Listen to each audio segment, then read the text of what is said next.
Hey, what's good, everybody? We are going to cover ETFs today. Been wanting to focus on this for a while because we have a lot of questions that I get about these ETFs. A lot of you come from mutual funds, and that's your background as far as your 401k. That's where you've been working in the past. Those are the investments you're familiar with. But there are almost 2,000 exchange traded funds that are out there at the moment. And there are many, many great advantages about them. In my mind, they're better than mutual funds, but I'll explain. And what I wanted to do is cover a bunch of questions that I get on mutual funds. What's happening right now, and has been happening over the last decade, really, actually a little longer than that now, geez, almost 20 years. So what's been happening is money's coming out of mutual funds going into exchange traded funds at a rapid pace. Like, for example, so far this month already, $4.5 billion has moved out of exchange traded funds, mutual funds, and into exchange traded funds. Now, last year, that's not even a record. Last year, $8.5 billion moved out of it. And so far for the year, $100 billion plus has moved out of mutual funds and into exchange traded funds as people kind of see more and more of the benefit of them. So what I thought I'd do is I would go through and just sort of answer those general questions. And then if you have questions, you happen to be watching live, go ahead and post the questions. We'll get to them at the end. Otherwise, leave a comment. We'll answer those questions as we go then. So first of all, what is an ETF? Right? So everybody always says, what's ETF stand for? What is it? It stands for Exchange Traded Fund. And that's important because the exchange traded part is where we're focused. See, in a mutual fund, you have to buy that fund from the mutual fund company. Great example would be Fidelity. So if you wanted a Fidelity mutual fund, you couldn't buy it on the open market. You'd have to buy it direct from Fidelity. Now, because you buy it from Fidelity, they set the pricing. They set everything as far as the cost. And by pricing, I mean the cost of the fund. They set that up. You have to buy directly from them. They get to tell you when. You only get to buy it at the end of the day. You only get to sell it at the end of the day. And so there's that sort of restriction. If you decide you want out of this fund, you have to go to Fidelity and sell it to them. Now, when I say go, it's an easy process. You click a button and they'll take care of it at the end of the day. But the point is, they are the only buyer of the product that you will hold. They are the only seller of the product that you hold. Now, an exchange traded fund, exchange traded, remember, that's traded on the stock exchanges. So the traders, right, us, the buyers and sellers, we set the price of the exchange traded fund. So if you feel that the value is too high, you could be a seller. If you feel the value is too low, you'd be a buyer. And so we set the pricing there. Now, that exchange traded fund is actually traded on those stock exchanges. And so because of that, you can sell to the exchange, or in this case, it would be everyone that's interested in buying. It could be me, it could be someone watching right now, or whatever. You could also buy from them. So you don't have to deal with the exchange traded fund company. You're buying and selling just like you would any other stock, right? When you buy a share of Apple, you're buying it from somebody somewhere on the planet that wants to sell those shares of Apple. If you want to buy, then you're looking for someone that wants to sell. So much bigger marketplace should you decide that you want to sell or buy your exchange traded fund. Now, let's go to the board here. So you guys know a mutual fund is a pooled investment, right? So it's just a bunch of investments mixed into one. An exchange traded fund is the same way. It is basically a big pie, and you have all of these investments going into this big pie so that you only have to buy one thing. So an example, we're going to use an example today of retail ETFs, okay? So let's say you wanted to buy retail stocks, but you weren't sure which retail stocks to buy. Well, an exchange traded fund could have, give me one, Nordstrom. It could have the Gap. Oops. Give me another one. Macy's, whatever. Let's say Dick's Sporting Goods. Those are just the ones I thought of off the top of my head. So rather than you having to go through and say, I'd like to buy each one of those and spend that money per share, you could just buy this right here, and they would invest in all that for you. So you're buying a pooled investment just like a mutual fund. The beauty part about it is, in the mutual fund world, you can't buy a retail mutual fund, right? You can't say, I only want to invest in the retail mutual fund. So very, very cool. So the first question is, what is an ETF? Now you know. It's basically the same as a mutual fund. We're going to cover some of the benefits as we go. Which ETFs are available? I get that question a lot. And so that's why we're going to talk about the retail ETFs today, because there are index ETFs that will track, let's say, the Dow. It will track the S&P 500, the NASDAQ, if you're familiar with that. And then there are really specific ETFs that will track commodities, maybe like the price of oil or gold. You could actually invest directly in gold using an exchange-traded fund. You can't do that directly with a mutual fund, okay? And retail, that's our example there. So there are exchange-traded funds that only invest in retail, and if someone wanted to have that in their portfolio, you would be able to have that as a chunk. So we'll go through that as we go. So question number 2, which ETFs are available? Almost anything you can think of, and even the cryptocurrency stuff is making its way through the pipelines. Not quite there yet, but it's coming. So if you really have to have that, that'll be in there for you. Okay, so what are some of the differences? Question 3, what are the differences between mutual funds and exchange-traded funds? The first one is it's exchange-traded, okay? So this doesn't matter right now, and it's a hard argument for me to make, so I don't really make videos on this, but to have an active and liquid participating audience that will buy from you means so much. If you're familiar with any of the crashes in history, or if you lived through them, go and see, even the flash crash, May 10th, go back 2010, the flash crash, that was a brief moment in time, about a 25-minute window where no one wanted to buy. You went to go sell your products, and the people that were willing to buy, they were wanting to buy cheaper and cheaper. So imagine if the one person that's available to buy is not going to be there. You want a big, wide, liquid audience that will buy from you. Just like if you buy a share of Apple and then you want to sell it back. You want a bunch of people that want to buy this share from you, and so it makes it a lot more, it takes a little of the risk out, basically. Another reason that exchange-traded funds are different than mutual funds, this here, and we'll go through this in a minute, but they don't buy products evenly. So in a mutual fund, you're relying on a fund manager, and he will put stocks and different products in that mutual fund and allocate them a certain way. He might go 20% in one company or 5% in another company. There's rules on that, but he might go 6% in this company and 7% in this company. And so it's sort of a weird mix. Every quarter, you get to see how they've adjusted that mutual fund. So if you're trying to follow a particular index, or you're saying, I want a growth fund, every quarter you get to find out if they're really doing that growth approach for you, or have they gone a little off track. Well, an exchange-traded fund, they're actually required to report what percentage of every single product that they hold every single day. Close of the day, they got to say, hey, we had Gap at, I don't know, 2%, we now have it at 3%. We had Dick's at 2%, we now have it at 3%. So you get to see every single day, not that you would, but you get to know. Now that's important for someone like me who's managing these accounts, because I need to move at a certain speed for our customers, and so it's important that I know every day how this is going. So that's a big one. That's a big difference there.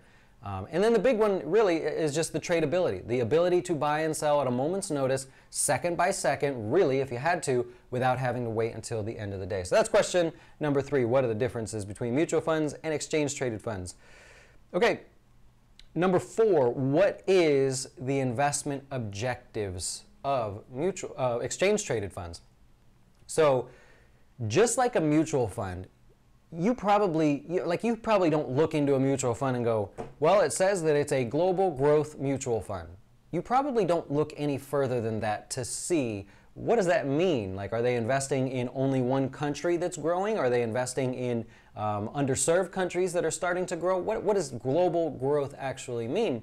Well, in exchange-traded funds, they actually spell it out, right? And so they'll say, if you're investing in a retail exchange-traded fund, you can go right to the website, just type in whatever the symbol is and holdings or whatever, and you'll be able to actually see.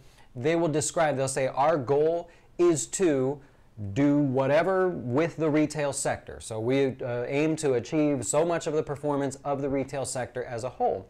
And so they'll have investment objectives. So that is, if it's an index, for example, it may be that they say our goal is to track the S&P 500, and that's how they're going to do it. They'll explain how they do it. Now that's a big one, because the investment objective can also show you what risk you have involved.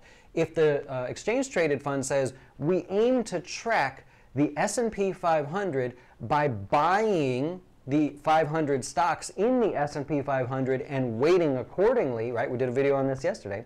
Then that's one thing. Then you know that exchange traded fund has 500 stocks. That's their goal. You got to be careful because some of the funds may say we aim to participate in the returns of the S&P 500 index by buying and rotating a futures product. And so that might mean that you only have one product in there, whereas the other one has 500, a little bit more risky. That might be a little too detailed for today's video, but the point is you want to know what the investment objective is. A great one would be Mexico, actually. If you look up the EWW, the Mexico, EWW, their goal is to have a broad exposure to the Mexican public companies.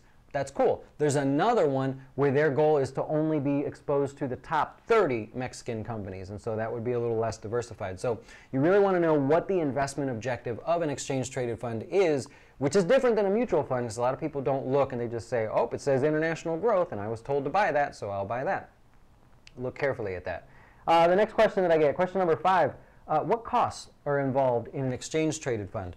Well, this is a little bit different. Now, if you're a customer of ours here at jazzWealth, then basically the answer is 0. If you're a retail customer, there are some different costs you want to know about an exchange-traded fund. One in particular is trading commissions, right? So if you're going to buy, just like you would buy a share of Apple from the market in a traditional brokerage account, they're going to charge you something. They're going to say, hey, it's $3.95 or $5.95 or whatever for us to go buy these shares for you. It'd be a trading commission. If you're using one of those platforms where you pay like a monthly fee or you pay $1 or something or $10 every now and then to buy, then that's the fee, right, in lieu of trading commissions.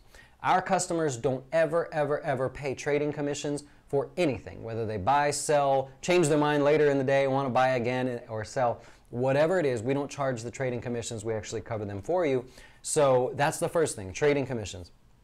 The second thing you got to consider is what's called the bid-ask spread. And a lot of you that use these apps like Robinhood and things like this, this is how they make money off of you. So, for example, if we were to look at any share, and pick a stock, it doesn't matter, General Motors or something. What's that one trading at?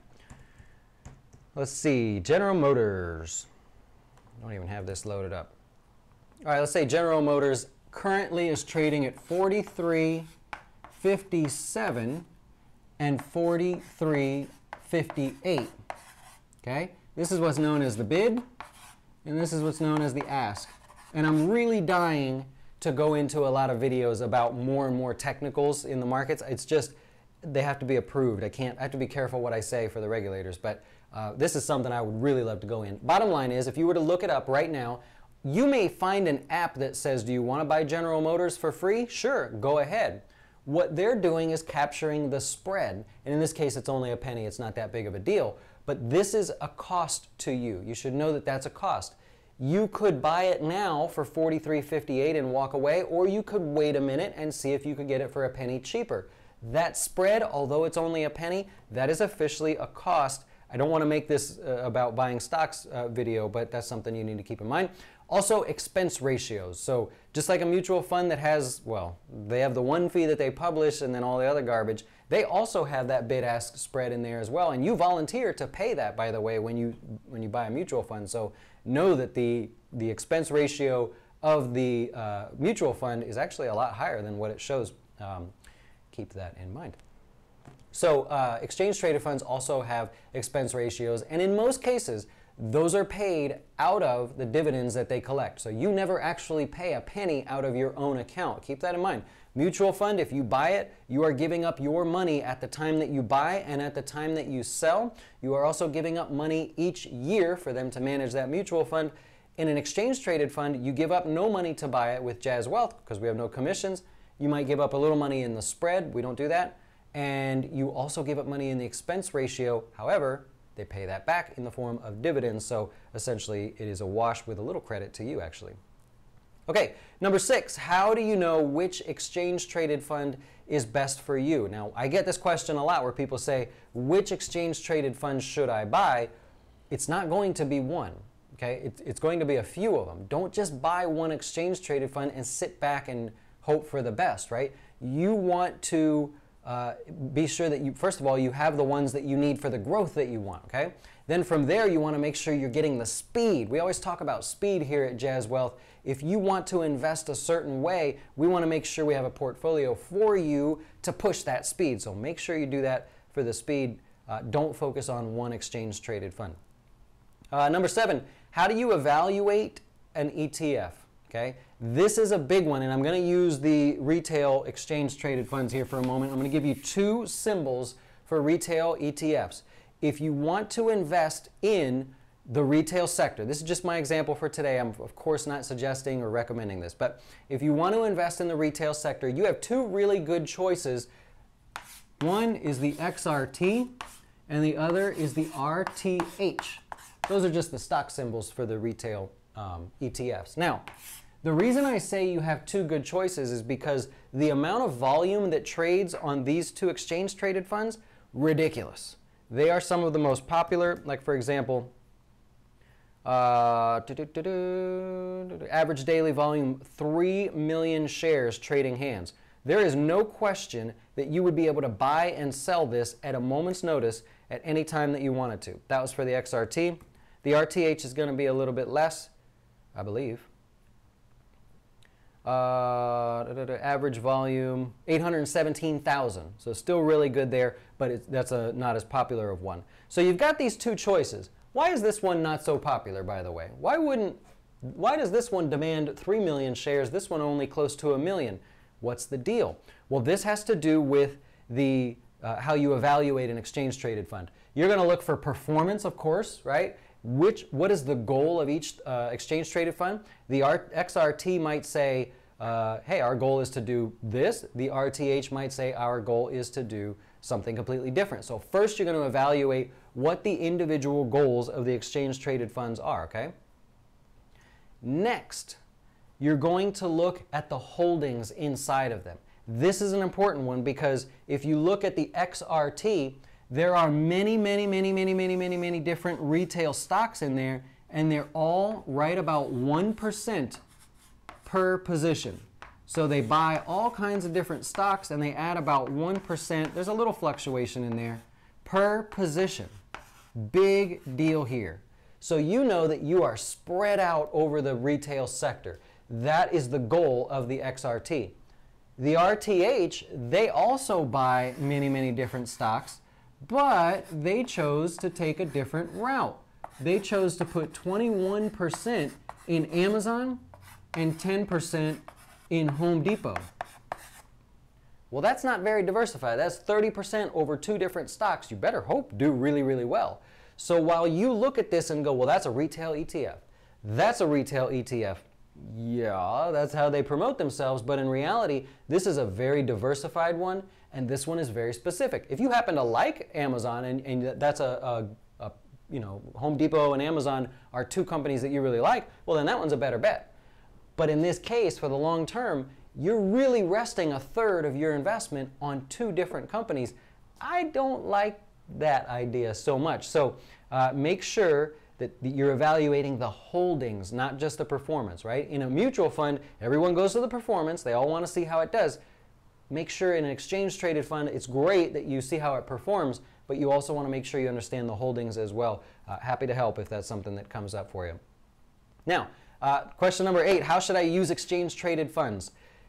This is a general question, okay? So sometimes I get emails and I get phone calls where people ask questions that are really general, not because they're not smart, but because they haven't learned all of everything yet, right, about investing and at least what they're trying to do. So the answer to how you should use exchange traded funds depends on your goal. Now, I know that I'm talking to probably 95% people that want to invest for the long term and maybe 5% that are more active short-term traders or even day traders.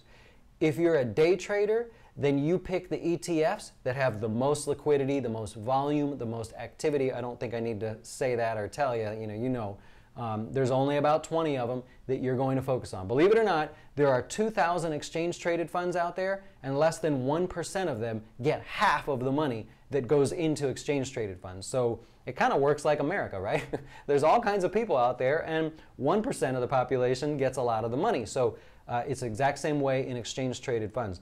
If you're a longer-term investor, then this is what I want you focused on. I want you focused on the idea of those being diversified ETFs. I don't care if it's a commodity ETF, if it's some sort of gold mining ETF. I want diversification inside of one product. I want to be able to buy one product and instantly diversify over a category, a sector, a commodity, or something like that, okay?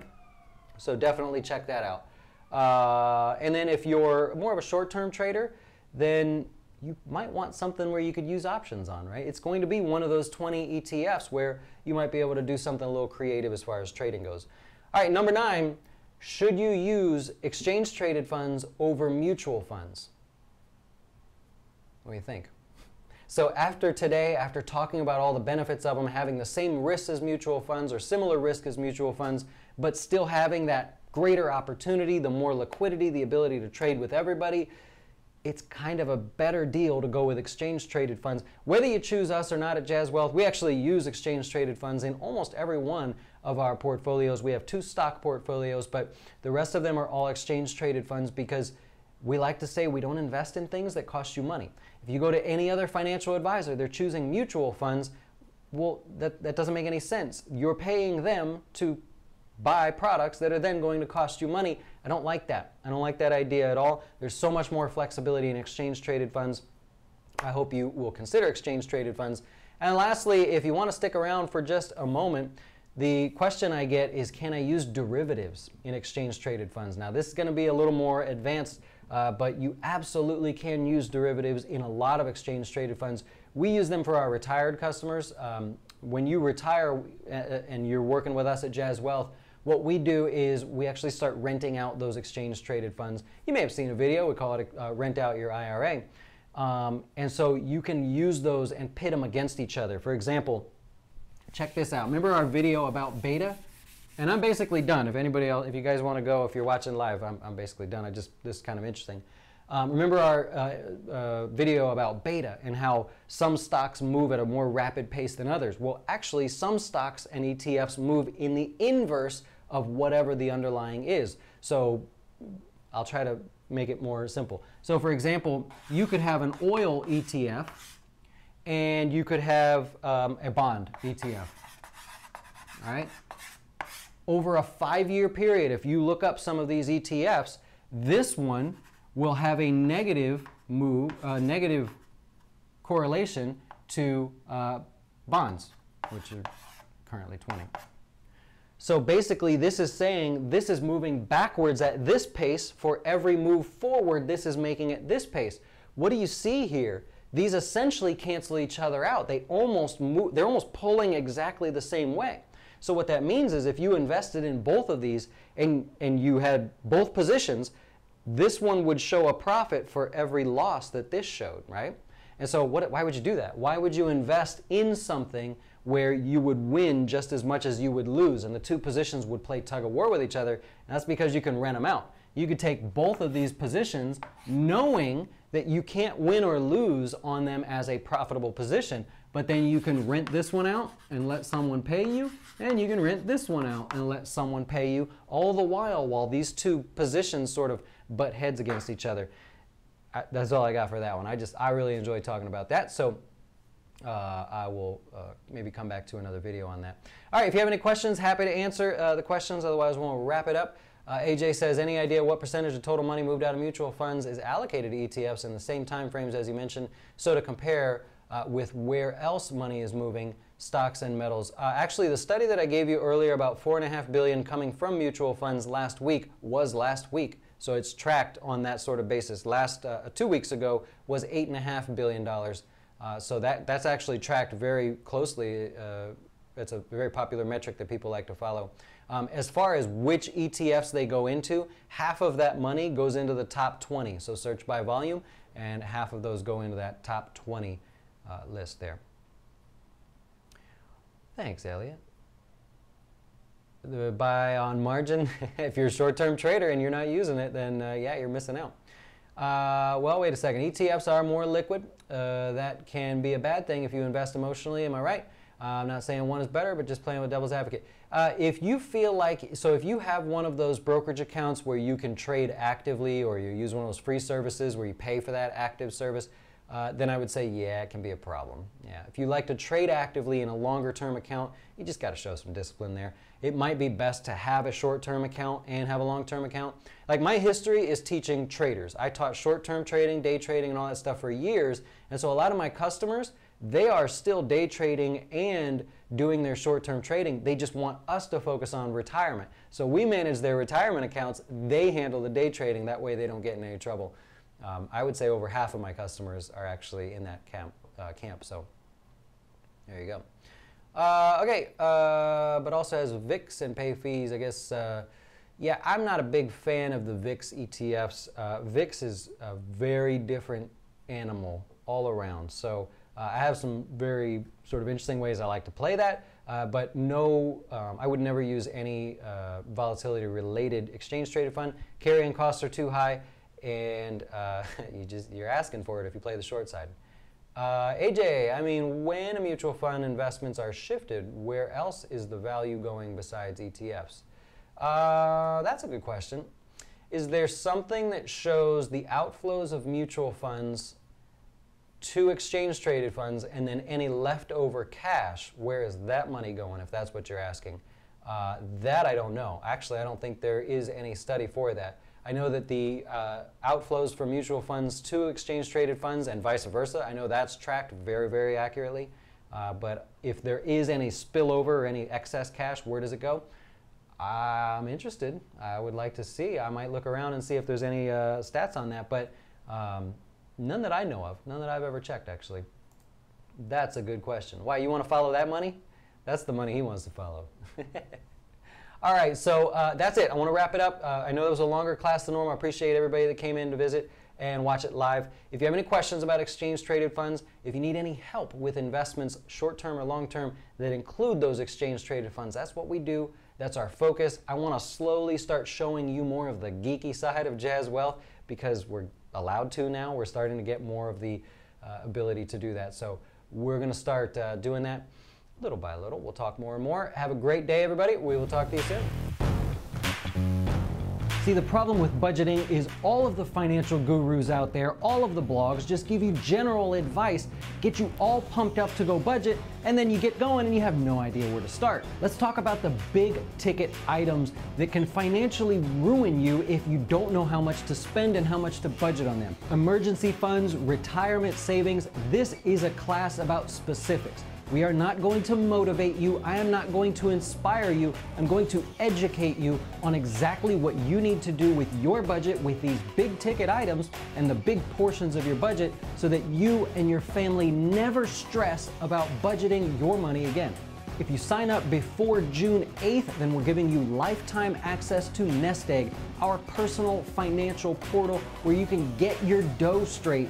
Everything in your financial life, including your budget, can be seen on this portal, and best of all, we do not sell your information like Mint or some of the other apps. It is 100% yours, customizable to you. Again, if you want to be motivated, you want to be inspired, then this is not the class for you. If you want details and specifics about what to do the second you finish with this class, well then I hope to see you there.